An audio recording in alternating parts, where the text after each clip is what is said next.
don David.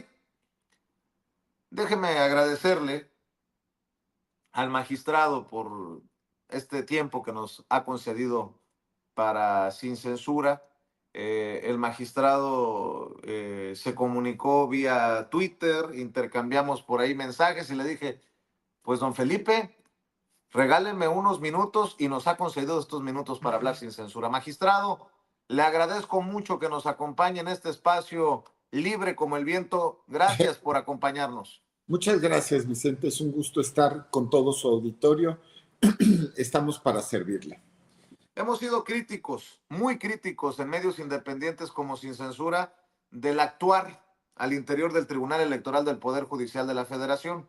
Han tomado decisiones complicadas, difíciles en ocasiones de digerir o de entender para el pueblo, pero hoy también están en medio de la controversia porque toman una decisión que no quieren acatar en el Poder Judicial podrido, como lo llamaba el presidente Andrés Manuel López Obrador, como sostienen ministras de la Suprema Corte de Justicia de la Nación. ¿Qué está pasando, magistrado? ¿De qué tamaño es el jaloneo? Empecemos por ahí.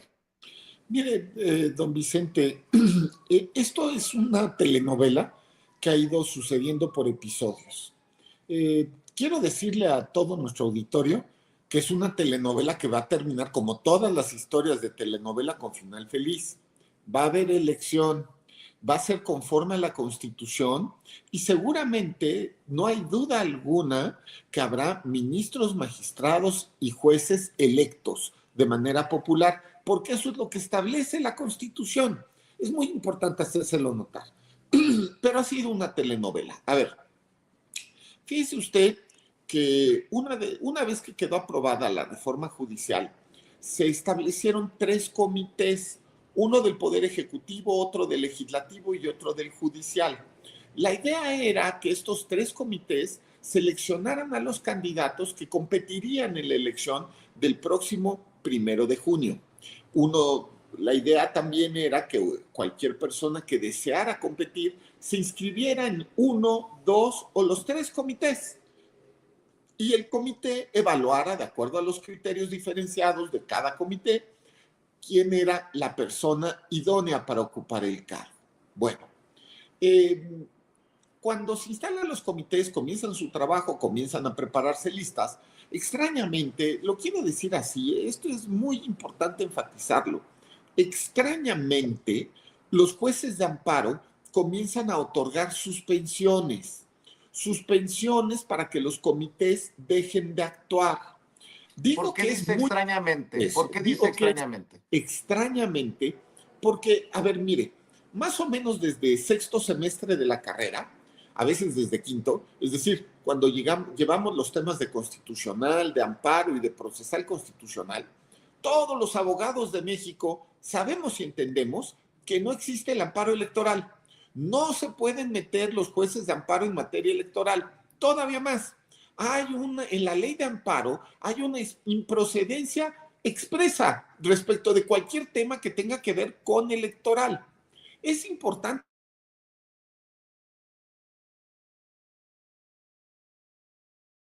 Y en ese sistema de justicia es el de la materia electoral. La máxima autoridad jurisdiccional en la materia es el Tribunal Electoral. Eso dice la Constitución mexicana en el artículo 99.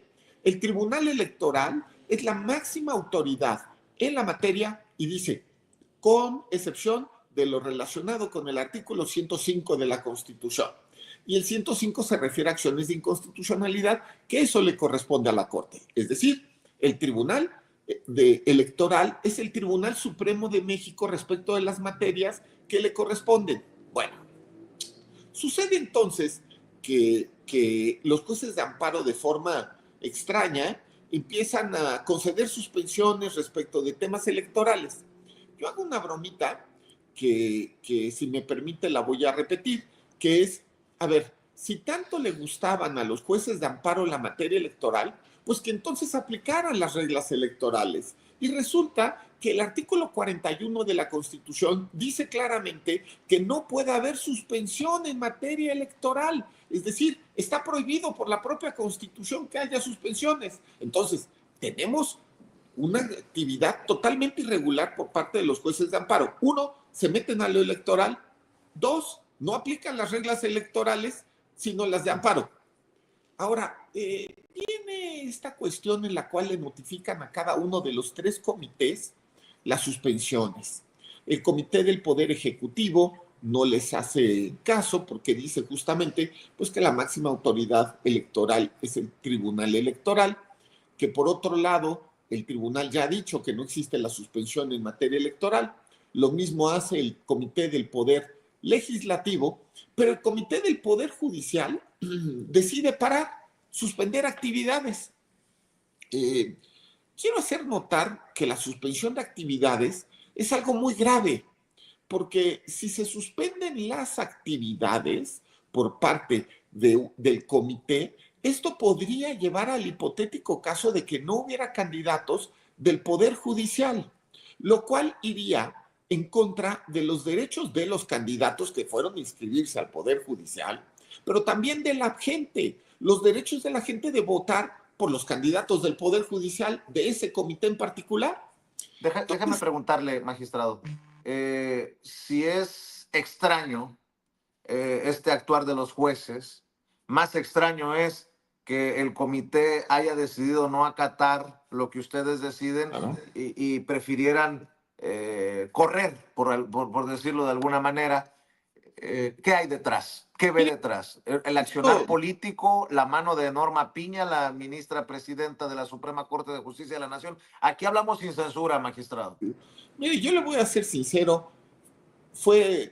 a mí no me gusta poner adjetivos, pero fue algo sorprendente, ¿no? A ver, cuando nosotros le decimos al Comité del Poder Judicial, le revocamos su resolución por la cual habían parado el proceso, sorprendentemente, otra vez, sorprendentemente, el Comité del Poder Judicial decide no acatar la sentencia, pero no solamente decide no acatarla porque podrían haberse dicho nada más, sí, ahorita lo hacemos, ¿no? Y que no hicieran algo. No.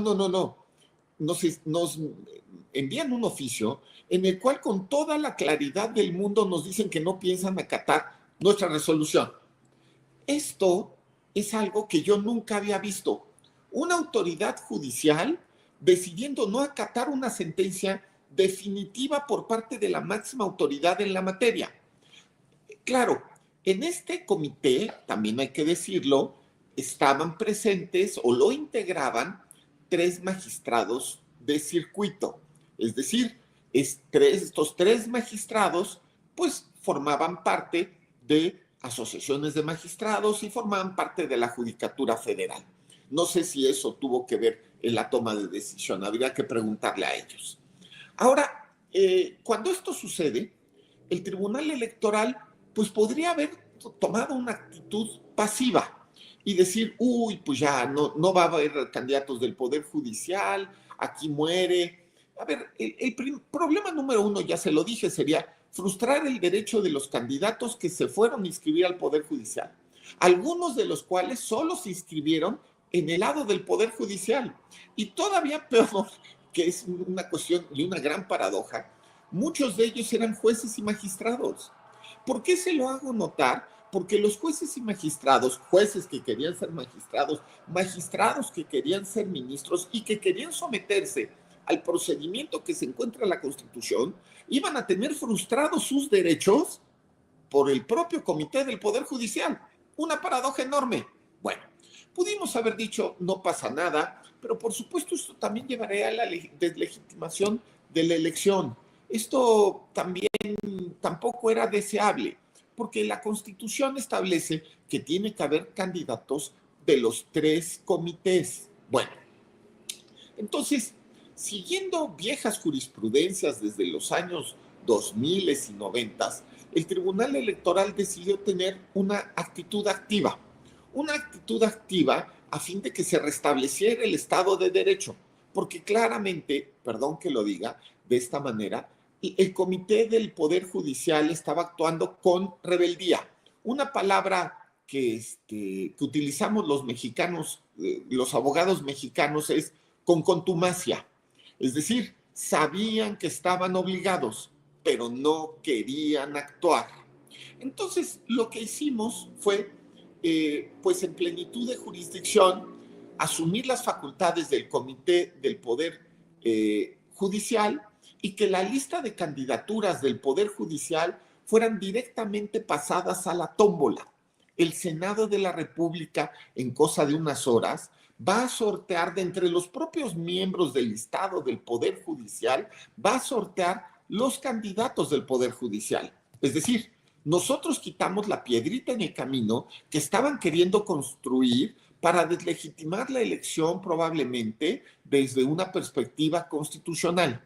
Quitamos la piedrita del camino que lo que buscaba era justamente frustrar los derechos de los candidatos del Poder Judicial, pero también de la ciudadanía que tiene el derecho a votar en estas nuevas elecciones. Este es un país democrático. Quizá pueda ser ahora el país más democrático de la Tierra. Y le digo por qué, porque ahora vamos a votar no solamente al Poder Ejecutivo, no solamente al Poder Legislativo, sino también al Poder Judicial. No hay en todo el mundo un país donde todos los cargos del Poder Judicial se voten, de verdad. Y quiero también hacerle notar, y en esto se nota vamos a decirlo, el gran espíritu democrático del pueblo mexicano, que en una encuesta que se llama Latinobarómetro, levantada en el año 2024, esta es una encuesta totalmente independiente.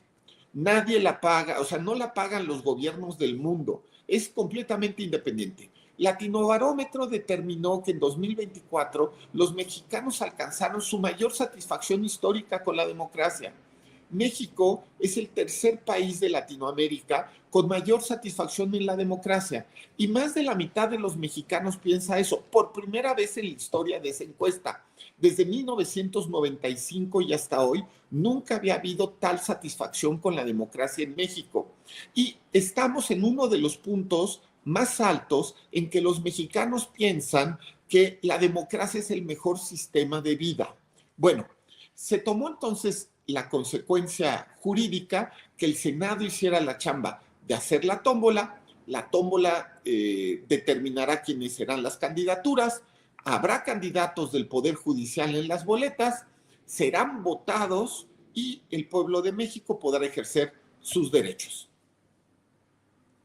Magistrado Felipe de la Mata Pizaña, con todo esto que está hablando de que México podría estar en su punto más alto en términos de democracia, ¿cómo entiende entonces los esfuerzos de una ministra presidenta de la Suprema Corte de Justicia de la Nación de meter el pie al proceso?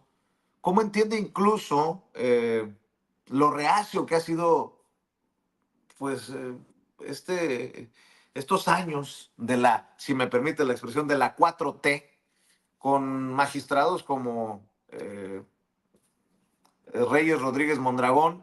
No quiero amarrar navajas, magistrado, pero sabemos que Reyes Rodríguez Mondragón tiene un pasado muy calderonista, muy panista. ¿Cómo entendemos todo esto que está ocurriendo cuando sabemos que detrás, en el tribunal, en la Suprema, en el Poder Judicial en general, los intereses partidistas y los intereses particulares pues han movido la democracia en México y hoy estamos ante esta posibilidad histórica? ¿Qué reflexiona sobre esto que le estoy mencionando, magistrado? Mire, yo le puedo decir que, por lo menos para mí, me queda muy claro que cuando yo tomé protesta en el Senado de la República hace 8 años para ejercer el cargo que es un honor, un privilegio sin duda poder desempeñar, protesté, cumplir y hacer cumplir la Constitución. El mandato del pueblo de México es clarísimo. Se tomó la decisión de modificar la Constitución para que los jueces, magistrados y ministros de todo el país sean electos de manera democrática. Los que tuvimos dudas respecto de si esto era lo correcto o no era lo correcto, si no debería ser todos los magistrados y ministros y jueces de la misma manera, que no tenía que ser quizá etcétera, todas las dudas que pudiésemos tener, ya no importa. Tiene que haber elección. La Constitución es obligatoria. La Constitución es el pacto por el cual los mexicanos hemos decidido vivir. Es la manera, es un plan, por supuesto, es un plan de vida que la gente ha decidido dotarse a sí mismos. Y nosotros lo que tenemos que hacer como autoridades judiciales es quitar todas las piedras en el camino necesarias para que esto se cumpla. Esto es muy importante, don Vicente. Cualquier persona que actúe de manera diferente, pues tiene que estar pensando que no solamente está actuando en contra del, vamos a decirlo así, pues, de lo que la gente ha decidido en las urnas, sino ¿Traidores a la patria, magistrado? Yo no podría tener calificativos porque a mí luego me están gritando esas cosas. Vamos a decirlo, me acuerdo mucho de la jueza Karina Ibarra de Zapopan, que interrumpió la presentación de un libro mío, justamente echándome la culpa, vamos a decirlo así, de aplicar la Constitución y de seguir los precedentes que se habían seguido desde hacía décadas en el tribunal, es decir, criticando mi independencia judicial. Pero bueno, eso quedará en la conciencia de doña Karina Ibarra. Ahora, regreso al tema. Aquellos que estén en contra de la elección judicial y que traten de que no se lleve a cabo, están yendo en contra de los deseos del pueblo de México, que a través de sus representantes modificaron la Constitución. Y mire, lo más importante, y estarán violando ese juramento, esa protesta que rendimos todos los funcionarios judiciales por orden de la Constitución, que es cumplir y hacer cumplir la Constitución. Antes de que se vaya, si me permite, magistrado, sé que anda corriendo también por su apretada agenda, Ricardo Sevilla, Toño Ruiz, ahora que tenemos al magistrado y a quien le agradecemos su generosidad, ¿algún comentario, alguna reflexión para ir cerrando con el magistrado Felipe de la Mata Pizaña? Sí, magistrado Ricardo Sevilla, yo he sido también uno de los grandes críticos de su labor en el Tribunal Electoral del Poder Judicial de la Federación. Sin embargo, en el último tiempo yo he visto que ha tomado usted decisiones que me han parecido muy relevantes, muy importantes para democratizar el país más allá de esta elección. Ha hecho un trabajo importante, ese reconocimiento por un lado, pero por otro lado cuestionamientos. Norma Piña quiso influir, o estos personajes a que han sido vinculados con ella en el Poder Judicial. ¿Usted cómo ve? ¿El Tribunal Electoral del Poder Judicial de la Federación también va a abrirle la puerta de par en par a la democracia? ¿Qué es lo que van a hacer ustedes como magistrados? ¿Cómo van a asegurar esa posibilidad de que un tribunal tan importante como en el que usted está elaborando, pues vaya a democratizarse también, magistrado? Don Ricardo, qué bueno que me da la oportunidad de comentarle este punto. Mire, la chamba de magistrado, más de magistrado electoral, es como la del cuetero, ¿no? Es decir, aquí siempre va a haber una parte que pierde, y la parte que pierde saldrá a gritar muchas veces. Así me pasó, por ejemplo, cuando en 2018 voté el asunto de la gobernadora de Puebla. Yo fui efectivamente parte de la mayoría de 4 magistrados que determinó que la elección era válida. Actué conforme a mi conciencia y de acuerdo a las reglas que se encontraban en ese momento en la Constitución y la ley. Mire, lo que quiero decirle, y esto es muy importante, es que el tribunal va, y estoy seguro que ese es el caso de mis compañeros, o al menos eso es lo que yo espero y así será, ¿de acuerdo? Lo que va a hacer es aplicar la Constitución. Aplicar la Constitución sin cortapisas. A ver, México hoy está en el camino de ser el país más democrático de Latinoamérica, al menos, y probablemente del mundo, pero bueno, por lo menos de Latinoamérica. Cada momento aumenta la satisfacción de los mexicanos con su democracia. ¿Qué está haciendo bien? ¿Qué está haciendo bien el pueblo de México? Pues viendo y ejerciendo su democracia de la mejor manera. Me parece que tenemos que estar orgullosos de ese trabajo y que no quede dudas, el Tribunal Electoral siempre va a estar del lado de la Constitución, más allá de si hay presiones por parte de autoridades, de factores reales del poder, de medios de comunicación, si hay agresiones, incluso físicas. Mire, le voy a contar algo que seguramente usted sabe, porque fue público. Se organizó una campaña de desprestigio y presión hacia los magistrados del tribunal alrededor de agosto del año pasado para tratar de doblarnos y que no votáramos, perdón que lo haga notar, conforme a la Constitución y los precedentes aplicables, que todos iban en el mismo sentido, y que nosotros artificialmente, con un argumento que no venía al caso, porque no venía al caso de acuerdo a la Constitución y los precedentes, modificáramos la manera en la cual se había integrado históricamente el Congreso de la Unión, particularmente la Cámara de Diputados. Ese fue el caso de la llamada sobrerepresentación. Pusieron en Ciudad de México espectaculares con nuestras caras. En Twitter usted se puede imaginar, como dicen ahora, todas las funadas del mundo. Hubo una gran campaña por parte de académicos independientes que lo que hacían era, en un lado sincronizado más que evidente, pues estar apoyando las pretensiones inconstitucionales de la oposición. Y era con el fin de doblarnos, de hincarnos, de hacer que hiciéramos lo incorrecto.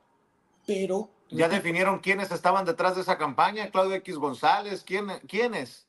¿Ricardo Salinas Pliego? ¿Quiénes? Esa es la pregunta que tenemos justamente. Lo cierto es que no pudieron doblarnos. ¿Quiénes eran esos académicos, magistrado? Mire, en alguna mañanera, el presidente López Obrador dio cuenta de 50 nombres. 50 nombres de personas que fueron en nado sincronizado, criticando, y que lo que querían hacer era, pues justamente, repito, es que es muy importante hacerlo notar, doblarnos, era la mala doblarnos. Así, si no va a haber un linchamiento mediático, si no vamos a tratar de destrozarte en todo lugar donde te pares, y te vamos a gritar y te vamos a tratar de destruir y todo lo que se pueda, ¿no? Y por ejemplo, mis hijos han sufrido bullying en la escuela, una de mis sobrinas también ha sufrido bullying en la escuela. Vamos, esas presiones, que tampoco estoy diciendo que sean delictuales, son parte quizá del ejercicio democrático. Quizá, no sé si sean legítimas, pero ilícitas no lo serán todas, es la verdad. Tan fácil que era decirle a su colega Reyes Rodríguez Mondragón o a doña Yanín Otálora, dile a tus amigos que se calmen, magistrado. Ya lo dije yo, no lo dijo el magistrado. A ver, no le enjareten responsabilidad por los dichos de estos lengua larga de sin censura. Mi querido Toño, antes de que se despida el magistrado, porque tiene que correr, vamos contigo, Antonio Ruiz. A su señoría, mucho gusto en conocerle. Le tengo una pregunta que nos han hecho durante ya algunos años aquí en Sin Censura. Por ahí de 2021, mayo de 2021, se dio a conocer que su compañero, el magistrado Felipe Alfredo Fuentes Barrera, habría utilizado un taller que, pues es lo que dice en la nota, lo que se dio a conocer, que tendrían ustedes ahí en el Tribunal Electoral del Poder Judicial de la Federación para arreglar una serie de autos clásicos que tendría este compañero suyo, el magistrado Fuentes Barrera. Yo le quería preguntar, ¿siguen teniendo ahí en el Tribunal Electoral un taller para los coches de los magistrados? Ya empezó a haber estos cambios en cuanto a los privilegios que podrían obtener ustedes. Muchas gracias. Mire, qué bueno que nos da la oportunidad de platicar del tema, porque me parece que nuevamente eso fue una nota maligna, tratando de desprestigiar. A ver, lo primero es, sí hay un taller en el tribunal, sí lo hay. ¿Por qué? Porque el tribunal ha de tener pues, ¿qué serán? Unos 50, 60 carros, digo un número, ¿no? Porque se necesitan. Por ejemplo, para hacer notificaciones en todo el país, pues se tiene que mandar al actuario un coche para que, porque una notificación, a ir a la tal sierra, ir a tal lugar, ¿no? Ir y traer cosas, ¿no? Vamos, por la papelería, que se puede imaginar que se necesita una camioneta. Bueno, ok. Y es mucho más barato tener un taller mecánico para servicios, vamos a decirlo, de los carros del tribunal, que otra cosa. Bueno, ahora, sí hay un taller. Ahora, segundo, el tema particular de ese caso, don Felipe Fuentes lo aclaró de manera perfecta, a mi juicio. Él presentó un contrato firmado entre digamos, uno de los mecánicos, creo que son dos, de ese taller. Habían firmado ellos efectivamente un contrato por el cual don Felipe pagaba los arreglos de sus carros. Tenía que llevarse a cabo fuera de las instalaciones del tribunal, pero por alguna razón se hizo adentro. No se utilizó un solo recurso público, no se hizo en horas de oficina.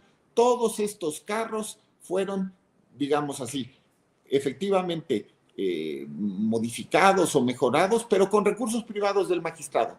Y esto quedó totalmente acreditado ante las instancias. Oiga, don Felipe, ¿y si alcanza para que los magistrados tengan tantos carritos clásicos?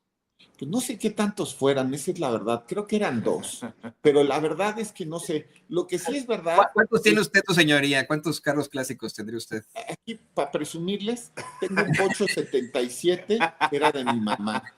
Y la verdad es que es el carro más bonito del mundo y lo tengo a tiro. Oye, entonces sí tengo uno. Oiga, magistrado, Gracias. yo quiero hacer notar su generosidad, ¿no? O sea, primero, Para servirles. podemos ser en su momento críticos de su trabajo, pero bien decía Ricardo Sevilla, nos ha demostrado que no está del lado de los que nosotros consideramos traidores a la patria en este momento. Espero que sea la primera de muchas oportunidades y que esta deferencia que tiene con la audiencia sea también reconocida por esta audiencia diferente e inteligente. ¿Con qué cerraría usted?